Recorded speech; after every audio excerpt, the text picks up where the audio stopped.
What up, everybody? Good morning. Good morning. Oh, get my mic a little closer. My mic sounds nice. All right. Good morning. Good morning. Good morning. Thank you guys for rocking with us today. Appreciate you. As always, make sure you share. Sharing is caring. Sharing is caring. Please. We are continuing in kind of like this political like space. And as you can see by the title, we're going to talk about the different agendas. Should they be separate or should they be one? And I've just learned about, I'm not going to say he's associated with it because he is not part of their governing body or listed, and it's called Our Black Party. So they are a political party. I don't think they may be not really a Democrat or Republican rival. They just may be a block voting, because I know everybody's taking the Dr. Claude Anderson kind of ideas and trying to put them into some kind of practice. Greetings. Good morning, Lisa. Good morning. Morning, Lisa. Corey. Morning, Cheryl. Morning, Mom. Morning, Cheryl. All Hey, right. everybody. So let's kick this thing off. Hold tight and make sure you tag somebody that's been talking junk that say, why don't we ever have these discussions? Tag them in this because they're gonna need to be a part of. Let's go. All right. Nope, not that button. This is it.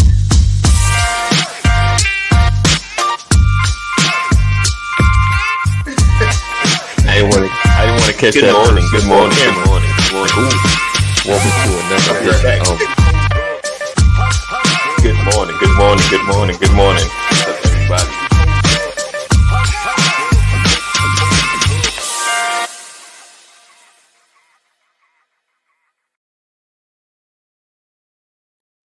All right, I officially need to make a longer intro.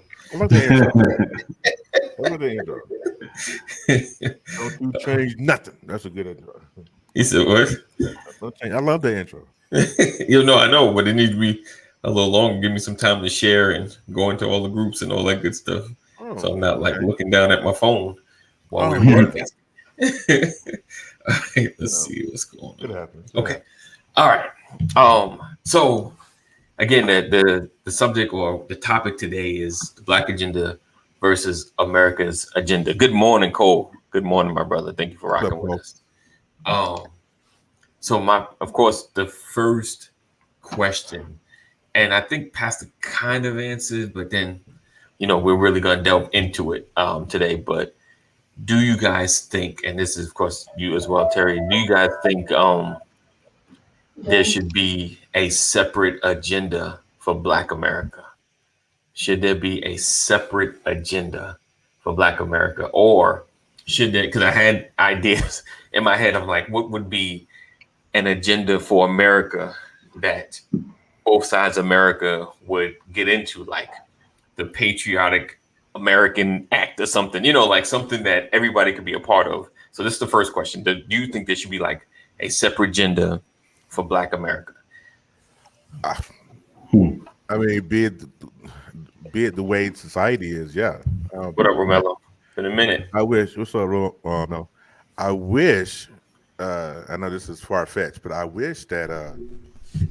What's up, Dwayne? Good We morning. have to have a separate. If we're America, Right. that includes us. I mean, Right. I wish we didn't have to have a Black agenda, but since we have to, yeah, I think we should have one to protect our interests, I suppose.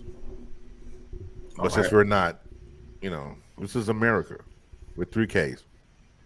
So I'm sorry, I shouldn't have said that, but that's how Ice Cube spelled it. That was good. That was a good stab right there. Should there be? He says, "You say no, Cole. If you don't need a whole paragraph and you can kind of break it down, can kind of explain that, that would be cool. I know sometimes some answers like, yeah, it's a lot to type. What about you guys? So Dwayne, if you didn't hear it, I'm sure you probably heard it before you came in. Should there be a separate agenda for Black America as opposed to just one agenda for all of America? Oh, I almost thought I was froze for a second there. But no, I don't think there should. I don't think there should be. Is there a separate agenda? Yes, but should there be? No. No. Yeah. It would be hypocrisy, which is kind of what it is right now. So no, there shouldn't be. Okay. But the truth of the matter is, there actually is. So It's sad. Okay. You said there shouldn't be, but there is. Yeah. yes. Unpack that, brother. Okay, so we have one justice system, yet we see justice being carried out on two separate levels. We have one incarceration system, yet we see the smaller portion of the population making up the larger portion of that population. We have one education system, but there's, depending on who you are, where you are, your quality of education is completely different. You take Pastor, well, I'm not going to throw Pastor Brian McCrory in it, but you take a 30-year-old black man making $75,000 a year. On average, that black man is living in the same neighborhood with somebody who's making $20,000 a year less than him because of the way things are in this country. Now, I'm not saying it's everybody, but there's an influential portion of our population, especially on the side that the haves, not the have-nots, that help keep this part of the playing field. Okay. All right. That's what you call an unpacking of an answer. Right. That is. What's up, Ephraim? Good morning, my brother. Good morning. Good morning. Good morning. Good to see everybody. What's going down, bro? Happening, Ephraim. Anytime you see Ephraim come up in Brothers of Legacy, Knucklehead Chronicles, wherever, expect trouble. Is that my rep? Nah. Cold World, what's up, baby? So, Pastor, what do you think? What's your take on it? Well, first and foremost, you have to define what a black agenda is. Okay. And No, which means Hey, Pastor, you see that? pull that up for her. Well, for Pastor Brown. And what's funny? thank you, sis. I appreciate that. And what's funny? That's your That's people, ain't it, Terry? That's my sister. Don't be mad. That's my sister. That's my sister. Now it is. We love you. It was no, your but sister, Terry. You're right. I think first and foremost, we have to understand what a black agenda is, because a black agenda, my version is not Ephraim's version. Ephraim's version is not Dwayne's version. So can we get with one accord? Right. Yeah, Right. yeah. Don't move ahead of me, Pastor. Don't move ahead of me. We're gonna get on that. When you ask me, I mean, I can't put the cart before the horse. For me, it's always defined first. Right. No Right. doubt, though. So, all right, I'll hold back. Whoa, mule, whoa. so it. I mean, I know based on definition, what a black agenda means to you or to each one personally or community wise matters. But do you think they should be separate or should be part of an American, and how I look at it, like a politician comes out, say we need to have a unified country, unified America. This separatism needs to stop. They get on the mountaintop and they preach it down. It doesn't matter if they're black or white, no matter who it is. And and they speak about a unified America. I have the American agenda, of course the taxes and all that other great stuff, and the term limits that everybody throws in but nobody ever mess with. and down, going down, and we're gonna equality and financial, aptitudes and all the great things, and no more disparities in loans and all that great stuff. Let me see, what else? The affordable. So put the legalization of marijuana, building wealth and all that great stuff, in one agenda, as opposed to having, because in a sense, what I get is sometimes the separation is like, this is kind of like your reparations in a sense, when it's a separate agenda. It's like, here, this is what we come together as your reparations. Like this is what we agree upon to try to make things right. Well, it's needed. It's unfortunate that it's needed, but it's needed. It's provided. Like like the argument with the Black history. Is it Black history or is it American history? Like, if y'all wouldn't stop writing us out of history, we wouldn't need to highlight what we've done. So the fact that we have a Black agenda separate from American agenda still speaks to what Pastor been talking about, that you are, through your words, really admitting that there is a systemic issue going on in America, because if it wasn't, you wouldn't need to have that separation. Right. Now, I'm fine with it only because that's where we at. If I can start America over, then I would wipe all that out. But God in his permissive will allowed it, so we dealing with it. Right. So I want the separate Black agenda. Okay. I want Black History Month because y'all writing us out. Right. And y'all hurting us. And I can't be the CEO of Disney, but the white man get to be it. So yeah, I want affirmative action. Yeah, I want things just for me because I'm Black. Now, I'm not saying in a lazy terms, but I'm saying constantly, consistently making sure that money and opportunity flow our way, because when we take it off the plate, y'all seem not to pay attention to us. We have caught things on camera and y'all still refuse to pay attention to us. So I only want the agenda tailored to us because it's needed. We hurting. We missed an opportunity. We trying to close the wealth gap. I'm trying to let my babies be better off than I was. So it's unfortunate that it's needed, but I'm okay with it. Okay. Ephraim got a shout out to me. Want to put that on? Let me read some of these comments. Economically. Morning, Sam. Hey, good morning, Sam. Economically, which is foundational element is this country. AD. What's up? AD, you ain't finna check Miss Sassy Sam. She only speak to one person. She ain't even speak to you. No, she came back. Good morning, Pastor Menfolk. Okay. Yeah, I love you, Sam. Love you, Sam. Don't understand me.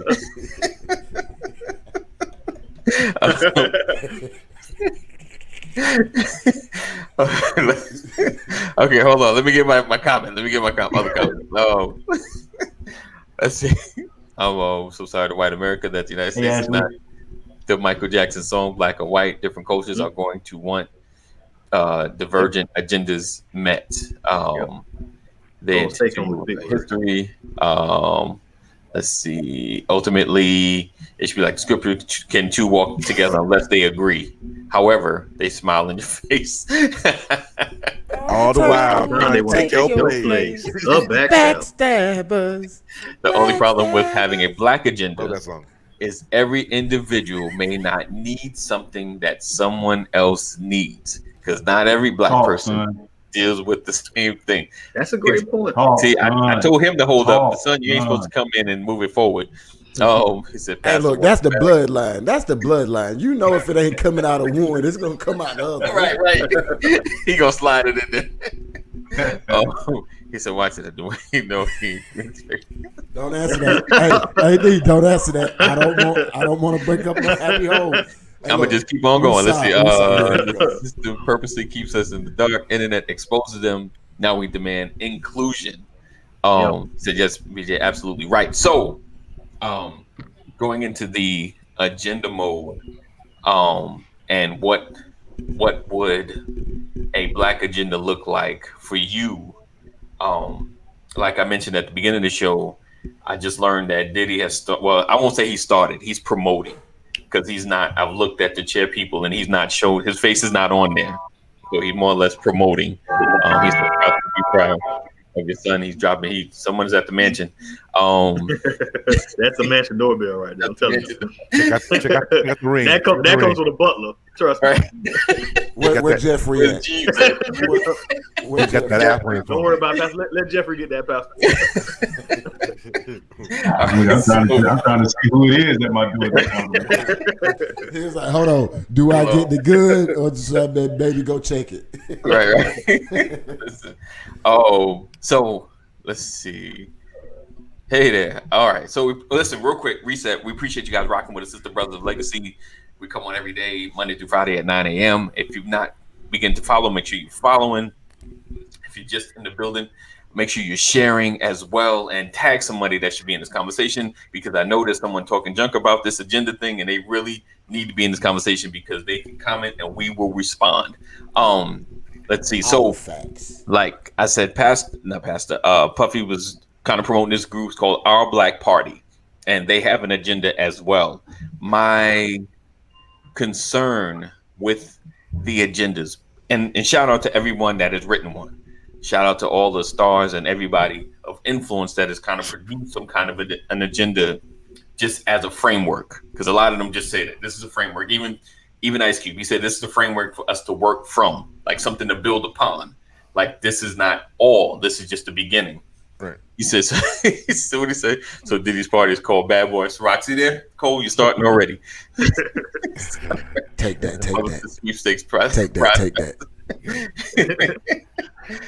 I would. He said, I only have one hesitation. Explain, of course. Shopify is allocating major amount of fund. Yeah, yes, they are. Yeah. But that's kind of it right there, AD, what Romello said. Like, Okay. and I agree with what BJ saying. We are different. So unfortunately, we have to lump sum everybody. But that's what I'm saying. When we already at the point where we have to say, help us, don't kill us, we already at the losing end of the conversation. But I'm just saying, when you start give us the tools that can hopefully allow us to get out of our own hole, shoot us opportunity, give us money, give us funding. Don't kill us when we riding down the street. Allow our generations to grow up. You know what I'm saying? Stop wiping out our men. So I'm not asking for nothing crazy. Just give us what y'all got. Yeah. And the beautiful thing about what E is saying, which kind of made my soul jump a little bit when I heard him start talking about it. The problem is we don't even want you. Look, we'll take it, but we don't even want a handout. Right. We want even playing field. That's it. And that's the difference. I could care less whether you give me reparations. Don't get it twisted. If you give me my 40 acres and a mule, I'm gonna make the most of my 40 acres and a mule. Listen, but I don't ride that mule. But I don't require reparations in that aspect. What I require is for a black man to be able to drive and live while driving black. Right. What I expect is if I meet the criteria for a home loan, then give me what I deserve. Absolutely. Don't take it away from that because of my ethnicity or any other thing that you might have on that list of things that they used to use for redlining. Right. Don't have me staying in a neighborhood with somebody who doesn't work as hard as I do and give them the same thing. Give me the benefit of what is already in place. Right. And if we do that, you won't have black people pushing for an agenda. Yeah, you will have some people who's looking for something that you're going to always have that. But the bottom line is, I think Pastor has said this statement before, cream rises to the top. Yep. Black people have been brought to this country, whether it was by other black people or whether it was by the Dutch trading company or whoever, whatever historical aspect you want to take into account. Right. We've been brought here, we've been stripped of everything we are, and we still not only lived, but thrived. We've created America. We've built the industrial complex that America has come to be known for. The Industrial Revolution does not happen without black people. The farming revolution does not happen without black people. So we're not asking for reparations. We're asking to put us on the same ground and treat us according to what the Constitution and the laws of the United States has already stated. Nothing more, nothing less. Absolutely. Okay. Talk. I don't need any favors. Just balance, level the playing field, and the fear is the reality of what happens if they did that.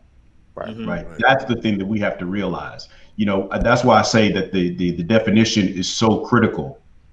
You have to understand what you're talking about before you can even validate whether or not it's needed. Because everything that you've just defined is not a black agenda. Everything you've just defined, Dwayne, is an American agenda. Absolutely. If I'm called an American, I have earned the right to everything that you just highlighted. Right. And the reason you're saying we need a black agenda is to validate there has been a problem, a systemic problem. Yes. You understand? And Right. so if you want to erase the problem, because you're always going to listen, the neighborhood thing, you're always going to be next door. Somebody's going to be next door to somebody that does not cut their grass. Right. With the Facts. box Chevy in You the yard. understand? Box check. There's always going to be I'm hooking up somebody. next weekend. Yeah, there's always going to be somebody, who puts their trash in the wrong place, parks their car on the street, and there's always going to be somebody paying an HOA fine. Yeah. Right. You're right. never going to get rid of that, but Right. that can't be because they're black. Right.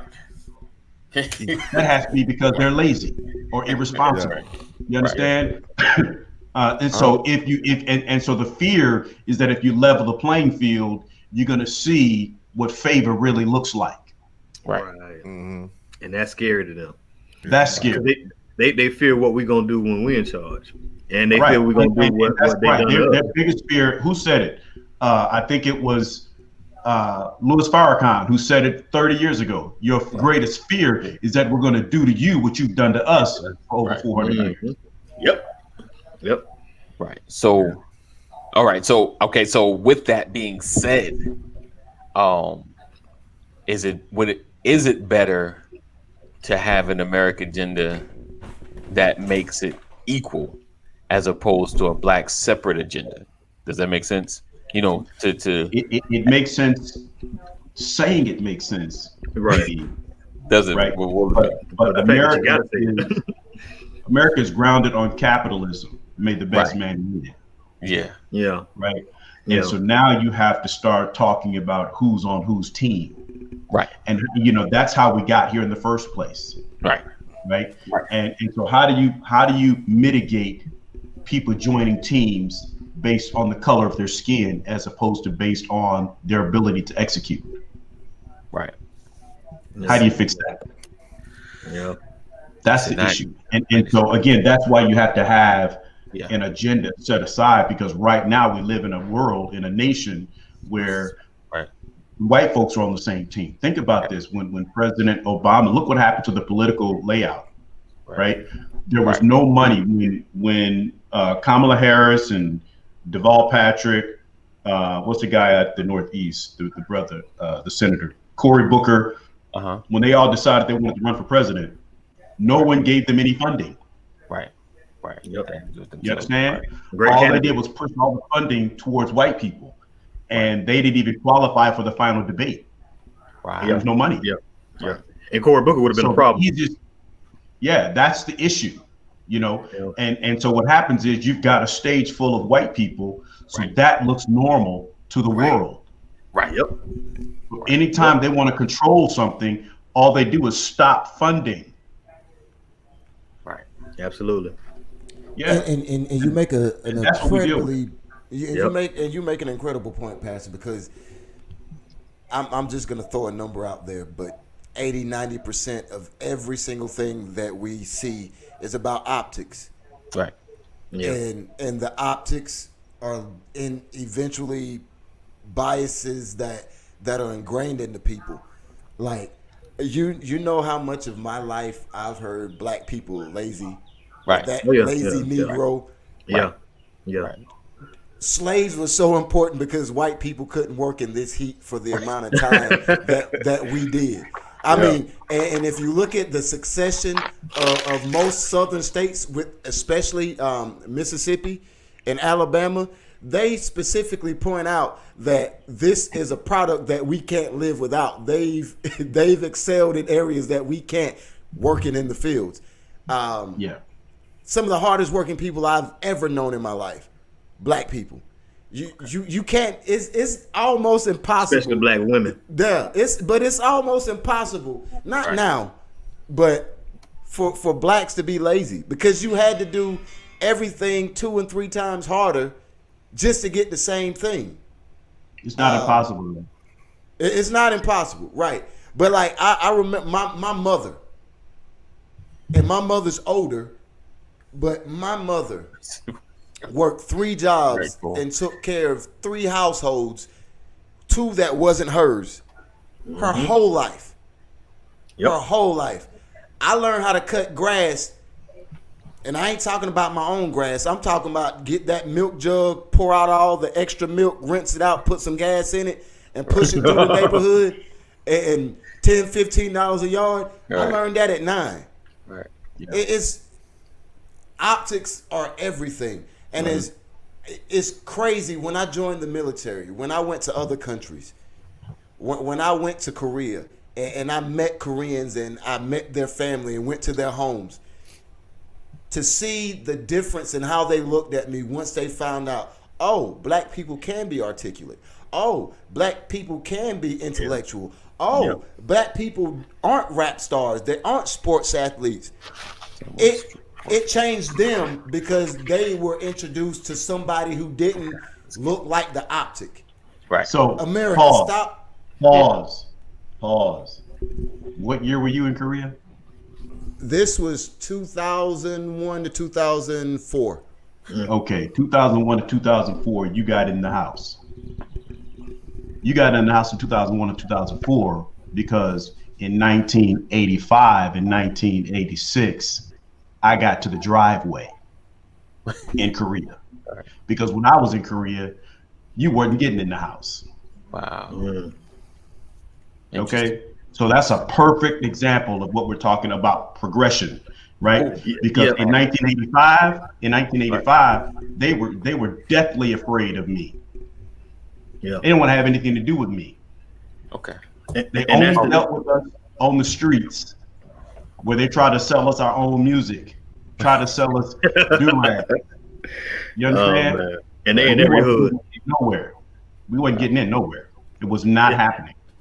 You know, if you wanted a relationship, you had to buy somebody out of the club. Wow. What you mean? What I mean? Exactly what it sounds if you like. wanted to- Take it literally. Take it literally. Literally, right. Literally. You want to take Yeah, they you do gotta that. buy somebody. You know who Goldie and the Mac is, right? Yeah, that's what he's talking about. Yeah. Wow. Literally. Listen, I saw guys were on payment plans, Wow. taking their paycheck every month, going down range, putting money on it. By the time they were coming out of Korea, they were getting married and taking her home. Wow. They don't pay for her contract. Wow. Gotta love the Oh, 80s. no, it ain't the 80s. It's right now. Human trafficking is look right now.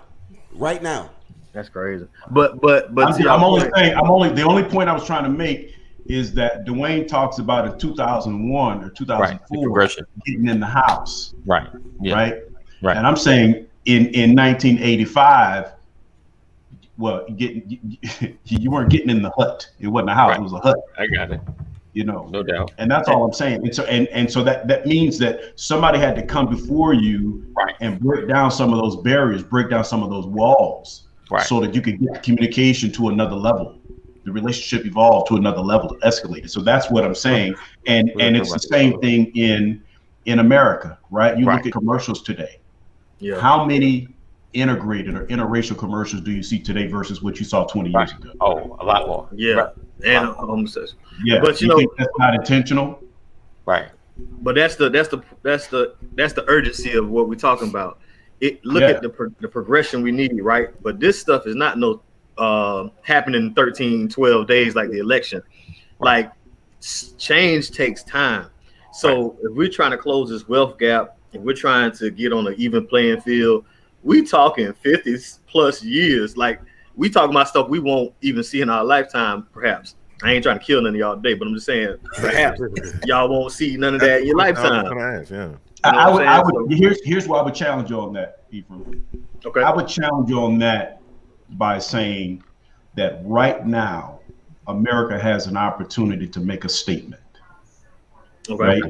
Right. And I say that because this is what most of you, we all know this, but we don't really talk about it. We are living in Trump's America. Yes. Right. Yes. There are two parts to the Republican Party. There's Trump's party and the Republican Party. Right. Am I right about that? Right. You're right. So I think what's important for us to realize is that the Trump party has to be held accountable for following Trump. Absolutely. Every last one of them. Right. And the only people that can really hold them accountable is the Republican Party. Do it. Yeah. Do it. Does that make sense? Right. I got it. Well, Yep. AD, you said earlier, you said Yes, and Cole talked about, and Cole agreed with you when we first started this conversation about let's deal with unifying America, Right. right? Well, the question is, how do you define unification? Because my house is with one accord. My house is unified. They're Right. unified with the understanding that everything begins and ends with me. Right. Right. You understand? Yeah. That's true. What you said that is It's multiverse. Yeah. absolutely, absolutely. United States. Yeah. Right. Right, absolutely. Now, how did that happen when we're supposed to be passing this to a new generation? Right. How did we get with a 70 and a 77-year-old? Yeah, that was interesting. Yeah. that was an interesting kind of move right there. Sheep. That's why. Sheep. America's sheep. The Democratic National Party and the Republican National Party are pushing their own agendas. Yeah.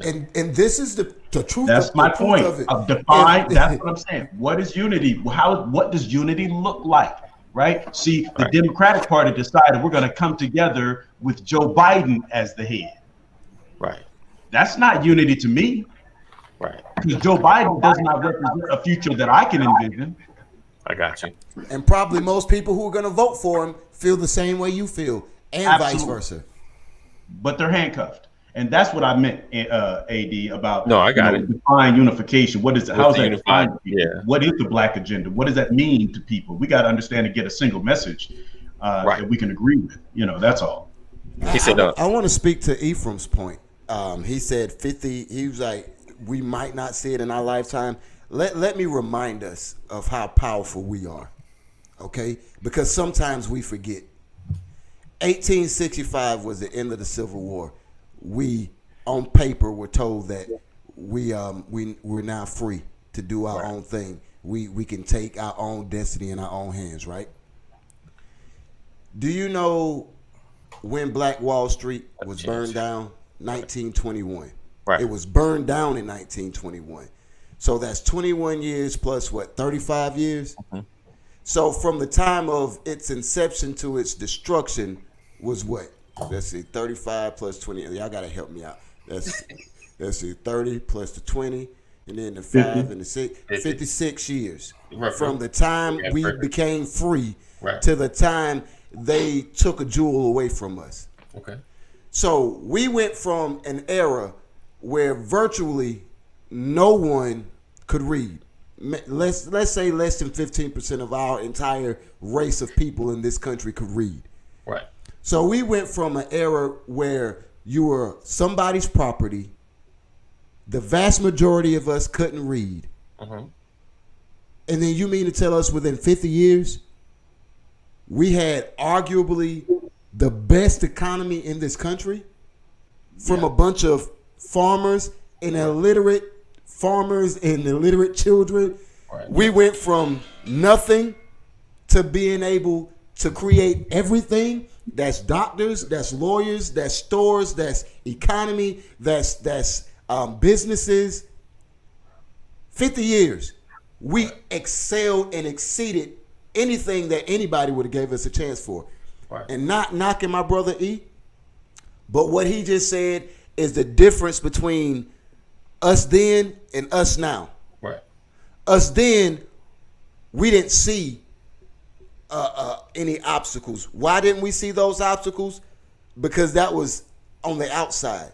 Right. That was something on the outside that had nothing to do with us. We couldn't change it. So all we could do was go through it, find a better way around it, or whatever the case was. Now, what we've done is we've accepted that mentally. Okay. So now we're saying... Well... Hey, do you want to say something? Well, my question was, right, and talked about this a lot at home. Do you feel like we are better off now than we were then? Are we in a better place? So to Dwayne's point, when we started that effort, our oppressors never expected us to excel in the manner that we did. They didn't take us seriously. And when they started recognizing the growth, they killed it. And then it went from them killing it to preventative maintenance, right? PMCS, preventative maintenance checks and services. I hate that. Right? They had to mitigate us being able to do it again. Right. So they put their foot on the throat of Black Wall Street to ensure that they could control the growth. Because what happened the first time is no one paid attention to it. And that thing got so big, whoa, wait a minute, we got to kill this thing. Right. Yep. They had to come in, they had to bomb, they had to bring in planes and drop bombs, they had to kill it. Right. Yep. That we'll never, and what happened is their mindset became, we'll never let this happen again. It's not that we became slaves to that mentality. Yeah. It was, we were facing a giant. A pharaoh rose up that knew not Joseph. That's it. And they start killing us off. But here's the other beautiful side of that, though, because we have to remember that the people who destroyed it was the people in the community, the people surrounding Oklahoma City. And here's always been like a trump card. You know, in the game of spades, you all you need is 4 books to win, and the other team done got like 8 straight books, but you got the big joker hiding, and you just waiting on it to drop it at the right time. Yep. Right. Yep. See. Here's the difference between now and then as well, though. That was local. See, the difference between Martin Luther King and Malcolm X led struggles, if you will, was they understood to win this game, you had to play by certain rules. Yeah. No. And those rules were, you find a chink that forces the government's hand, and you play that.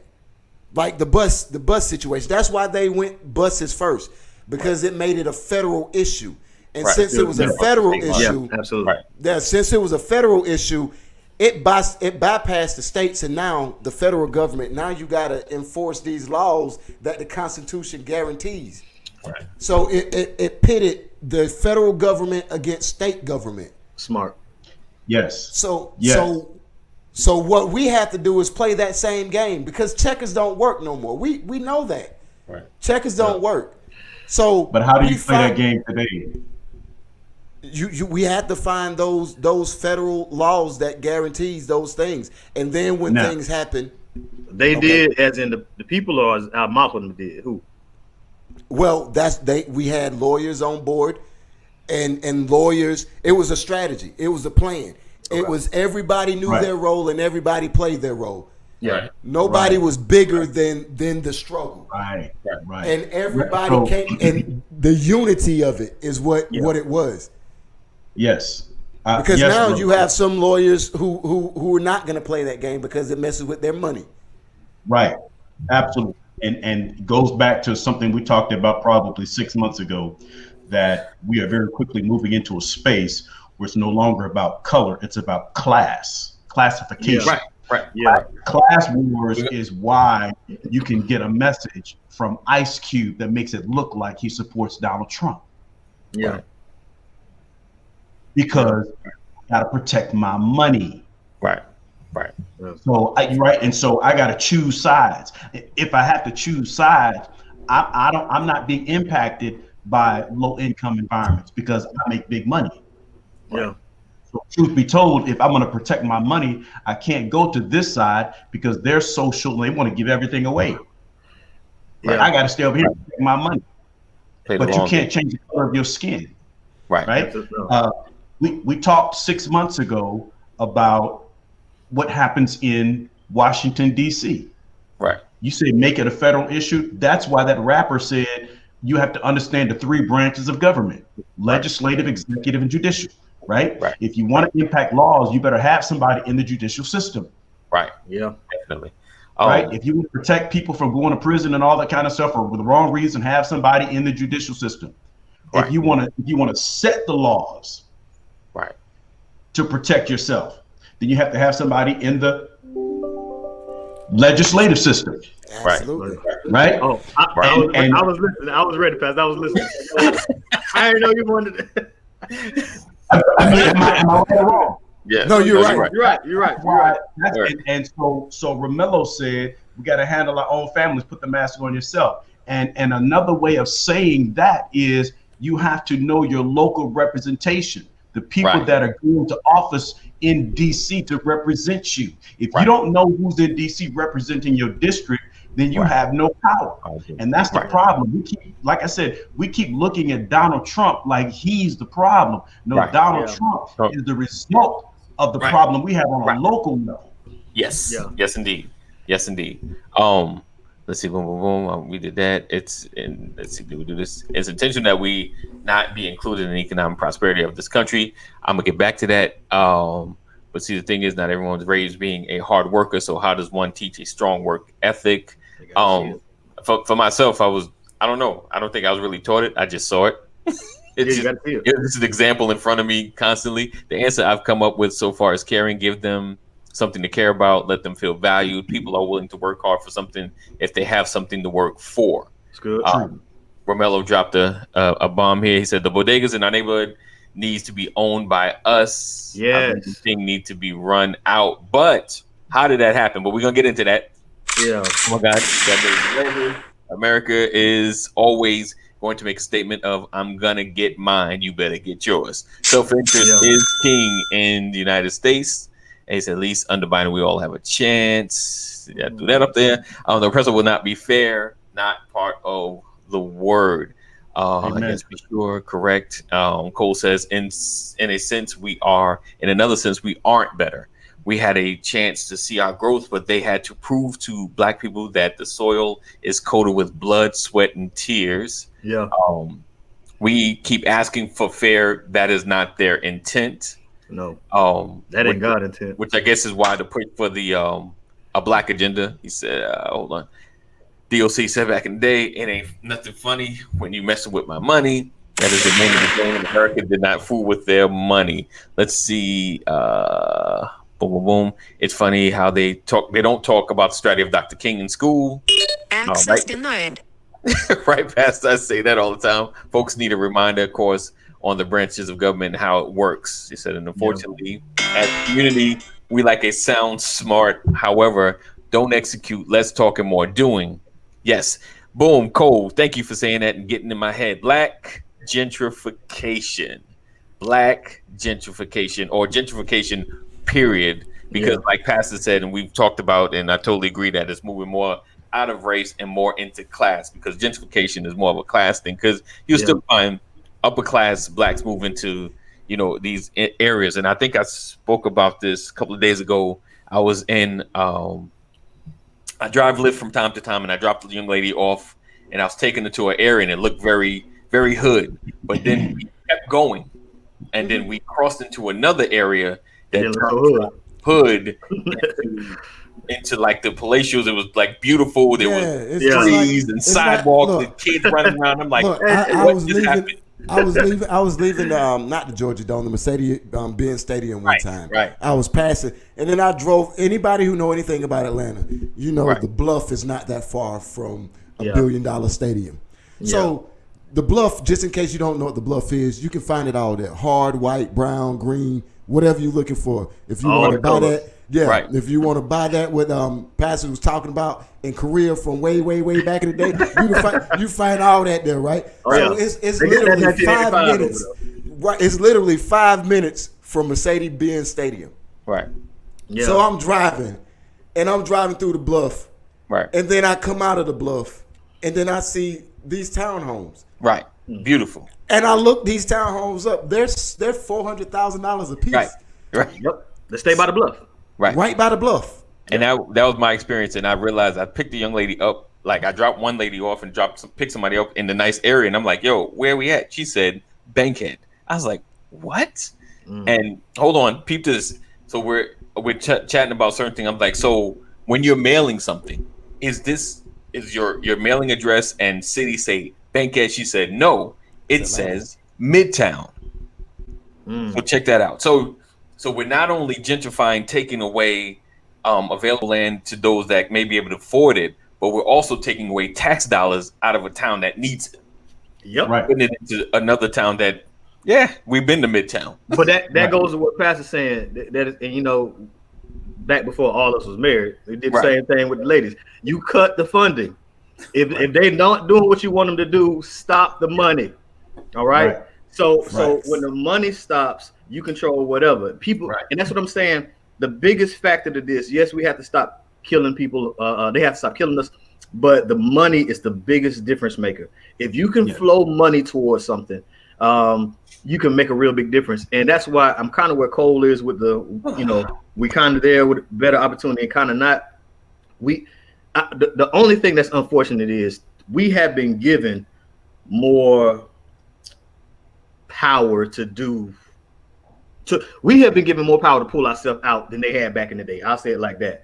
But then we turn to the drug dealing. We turn to the messing up of the community. Like, I hate that they gave us something and now it's like, you know, I'm gonna let y'all dig yourself out. Let's see what you do. And this is what we turned up and do. We kind of imploded, if you will. So I feel we have the opportunity, but it's gonna be really hard to get Black people on the same page to say, hey, let's pull ourselves out.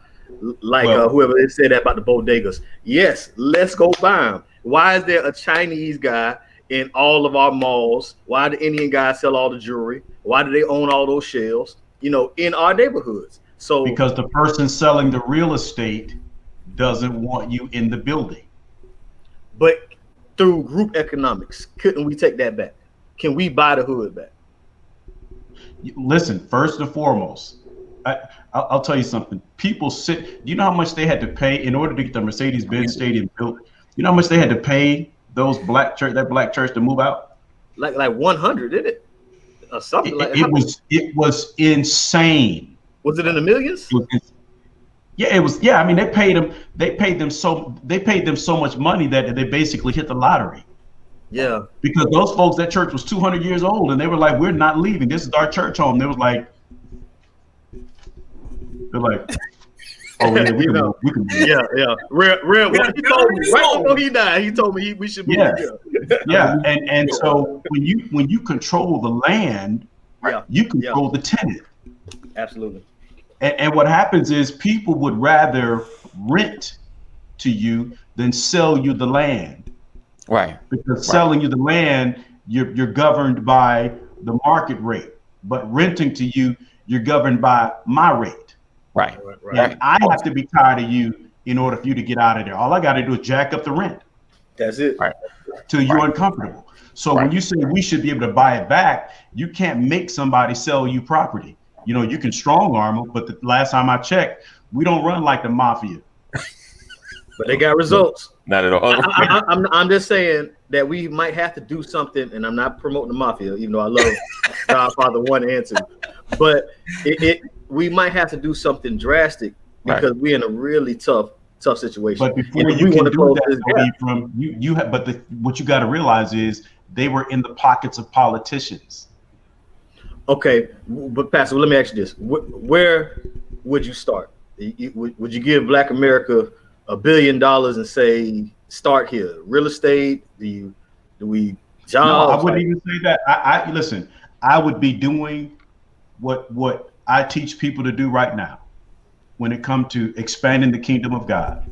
I'd be knocking on doors and introducing myself to people so that when it came time to run for office, they would be familiar with my name. Right. So it's through politics, you feel? I don't know how else. You can't change this unless you impact legislation. Yeah. So, right? Yeah. Remember this in the 80s. We're talking about what we did with our money. What was rapping about in the 80s? What did the rappers rap about? Say no to parties. Say no to drugs. Just say no. Remember drugs, crack was working together, doing great things. No. Yeah. Right. And in the 90s, crazy, in the but I 90s, don't smoke crack. Right. But in the 90s, we were talking about selling it in the 90s. Right. In the 90s, it was all about selling drugs. Right. Right. And now they're talking about doing it. And now we're popping Molly. Yep. Right. Half a pill in the Zephyr Hills. That's it. So tell me something. Say something. Tell me this. I Who tricked Daddy. created those narratives? Right. Yeah. right? And here's the thing, because last time I checked, we didn't own any radio waves. Right. Right. They were basically saying, sing this or Right. you're not going to get on the air. Right. Yeah. Well, I mean, okay, but wait. Break Break it down, AD. Yeah, Break it down. All right, but yeah, they can get on air, right? Yep. But we still got to purchase it. We still have to listen to it. We still have to stream it. It Yeah. takes each one of us to kind of perpetuate what's being shot out there, right? We own that. We may have been pushed into it, but do you feel like we continuously perpetuate? Absolutely. So Absolutely. I'm gonna Yes. jump in. I've been sitting back here like a chick doing double dutch. Come on in. So look, it's a problem here. Right. The problem is here. Right. The Bible says renew your mind, Right. Right. right? But let me take that statement and say what I'm talking about. Do you remember watching any or reading anything slave oriented? Right. You remember Too that much. black person that they would put in the house? Right. That black person that would tell on the other slaves, they called them overseers sometimes. You know, they got to eat the leftovers over here. They got the old clothes from massa over here. Yeah. And they walking around because they running stuff, really not really. But in their mind, they're doing better than you, so I'm good. Right. Right. It ain't changed. You know what the difference is? Instead of you getting the master's pants and his clothes now, Right. they're going to let you get a loan. And they're going to let you buy up a used property in your neighborhood. Yeah. And they're gonna let you get big, have a nice car. Okay. Yeah. And instead of you taking what you've done and making room for other people and planting seeds in other people in your community, you like this. You're talking to people like this. Right. Right. I mean, yeah. With Man, a Hey, look, clipboard too. Look, right, do look. it a good boy. I know you don't think you're dating my daughter. Right. Yeah. You from where? Across the tracks? Oh no, sweetheart, you're too good for him.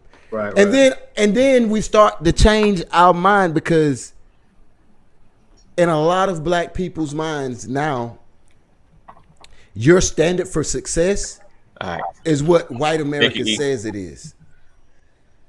What white America says is the standard for success becomes your success. Right. This is one of the reasons why, not the only, because some people do it for love, but this is one of the reasons why when black men become extremely successful, nothing wrong with a Caucasian sister, Right. but they go out and get a Caucasian sister instead of love is love. And I'm not trying to say there's a right or wrong way to love you. I ain't Keith Sweat, okay? Right. All I'm saying is your standard is this. Some people, they the first place they move, Right. they're born and raised in Bankhead. Right. They get rich from what they learned in Bankhead. Right. They become extremely wealthy and move to Alpharetta. Right. And in Alpharetta, they realize, wow, they don't really like me out here. Oh, this neighbor's cool because of who I am, but Right.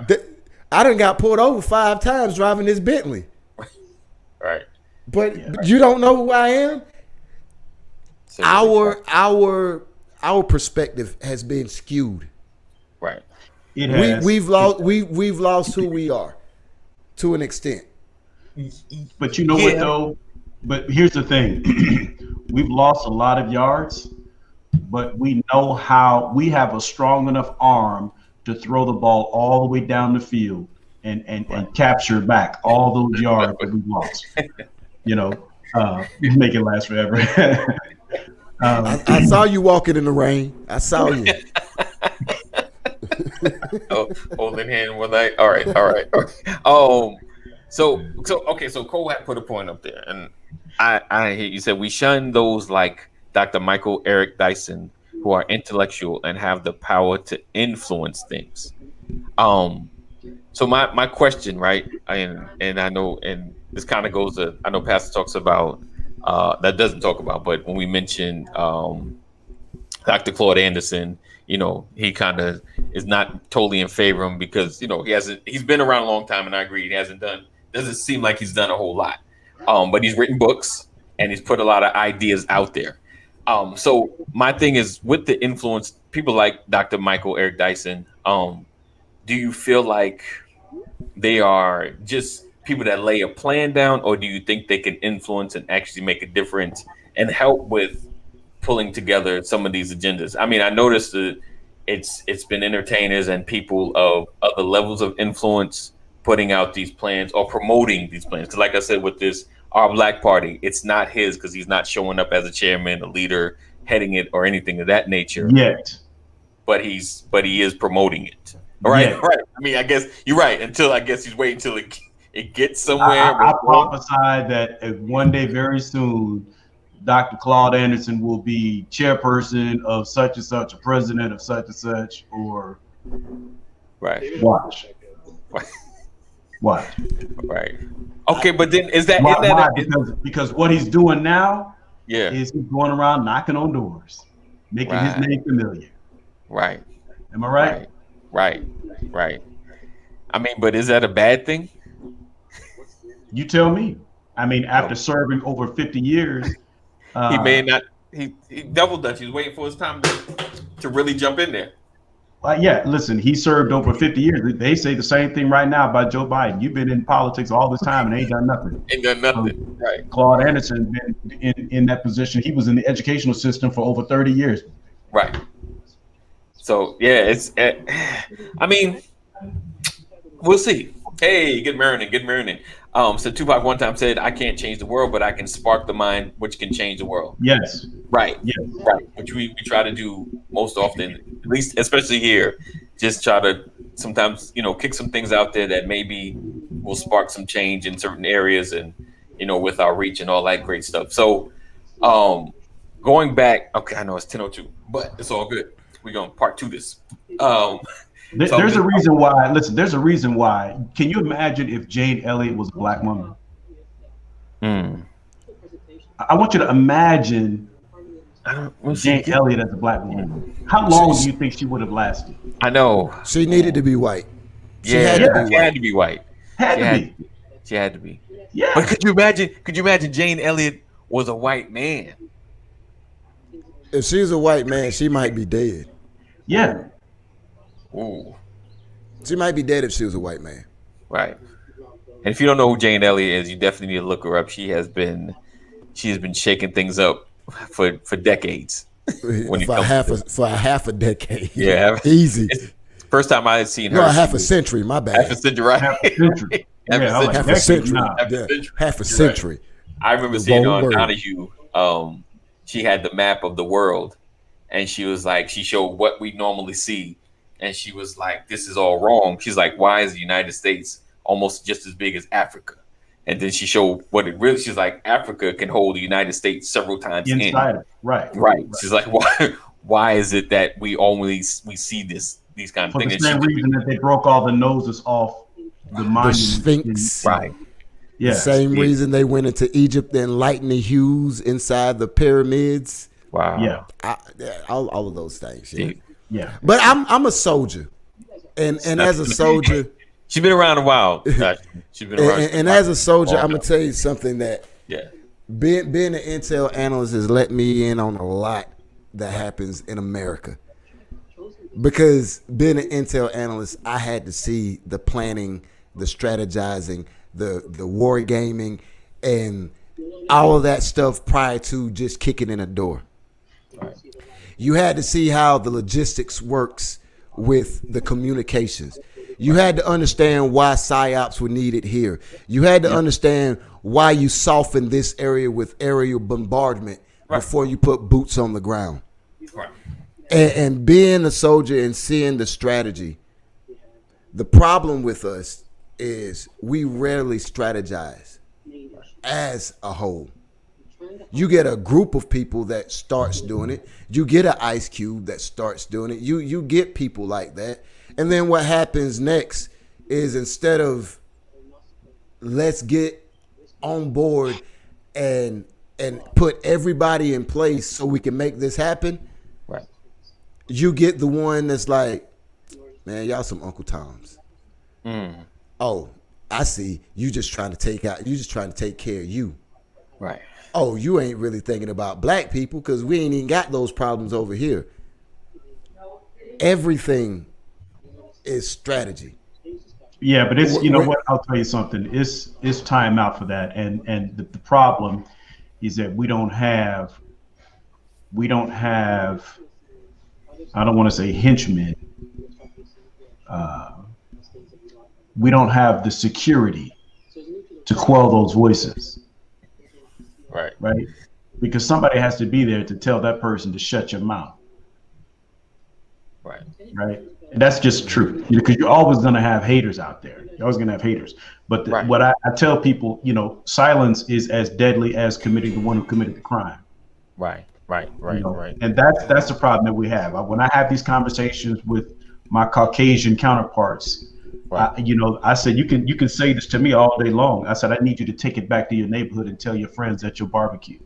Right. Right. That's how you fix conversations. Right.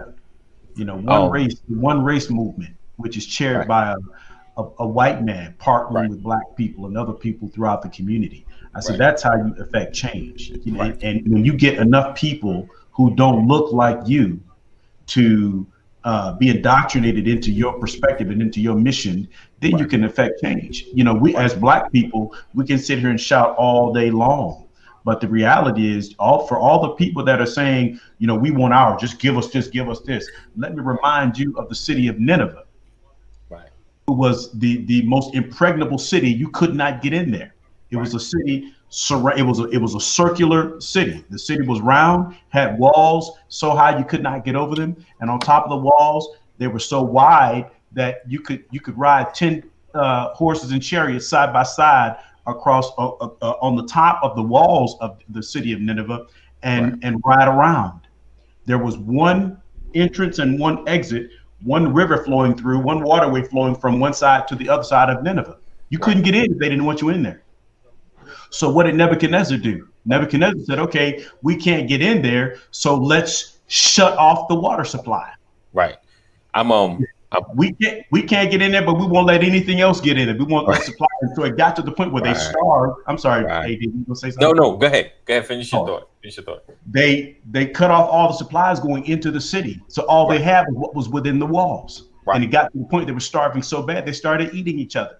And when it got to that point, Nebuchadnezzar sent the soldiers in, pulled out the king of Nineveh and his two sons, chopped their heads off. He chopped the sons' heads off first. And the king of Nineveh, the last thing he saw was his son's eyes getting gouged out and their heads getting chopped off.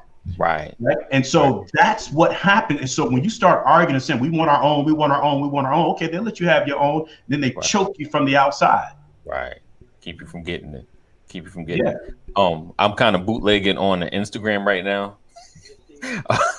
till I figure out how to get them actually in the broadcast.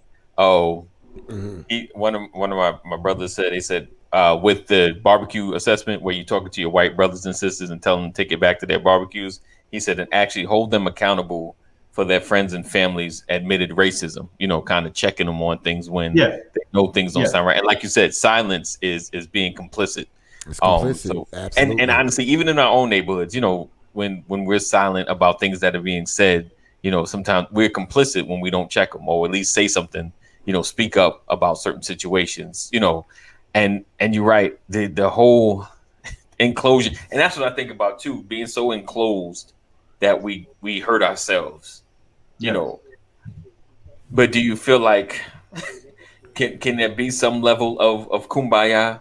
It's never going to be 100% either in acceptance or even acceptance in our own. There's always those that want more, that just they stir the pot, and then there's those that get paid to stir the pot in a sense where if there's no conflict, they have nothing to discuss. So do you feel like we can at least find a level of Americanism where we're kind of working together, some level of equality, I believe we can. I believe that can happen. I don't believe it will happen, but it is possible. But remember, it still goes back to who's sitting in the seat. And that's what I was because thinking. The people sitting in the seat will allow this person to get away with something that this person gets life in prison for. Right. True. Because when you look at it now, I think it's an honest assessment to say at least half of all whites in America understand how wrong we're treated and how wrong we're perceived. Right. And the problem isn't that half of white America. Right. The problem is the perpetuation from the other half of white America. Right. And that problem we see oftentimes in politicians. And when you look at politicians, what you normally see is old white men. And old white men and their younger sons who's growing up behind them, and the circles that they run in, they perpetuate that same belief system. Yeah. And as long as they perpetuate that same belief system and hold the same amounts of authority that they do, it's enough for the George Soros of the world to pop up and befriend us and have us think that, hey, here's an old white guy standing with you, but all we're doing is furthering his agenda. Yeah. And Black Lives Matter is taking a lump upside the head. So the problem isn't with the ones who are with us. It's like Muhammad Ali said. He was like, I know all white people aren't bad. He was like, but there's 1,000 rattlesnakes coming down the hill. Right. And 100 of them rattlesnakes love me. Right. They wouldn't hurt me. They don't want to hurt me. He was like, so what am I supposed to expect those 100 rattlesnakes that don't want to harm me to fight and kill the 900 that want to kill me? He was like, no, I'm just going to shut my door. In essence, what he was saying is the same thing Pastor just said. Those 100 rattlesnakes that do mess with me and vibe with me and like me and kick it with me, y'all need to go and check those other 900. Right. Weed out those other 900. Right. And then we can come and play. Right. Because until those 100 are ready to die for me, I can't win. No doubt. All right, my brothers and sisters, we appreciate you guys rocking with us. Another edition of the Brothers of Legacy. We're thankful to Ephraim showing up and being in the party. I think he'll be here tomorrow as well. We appreciate Terry. Had to step out. I got my man Dwayne to the left, right of me, and below is Pastor Brian McCory. Appreciate you guys once again. We'll be here tomorrow, Freestyle Friday. As always, thank you, Sports Colleague. I appreciate that. That means a lot. And we appreciate you all you guys rocking with us and hanging with us. So we'll see you tomorrow, same time, same channel.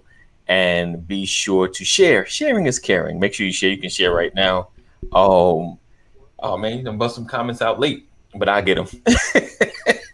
I'm gonna find a way to tie this Instagram thing in there because that seems like the spot right now. All right, so as always, we love you guys. We appreciate you. Know that we love you, but God loves you more, and we see you in the morning. Peace out.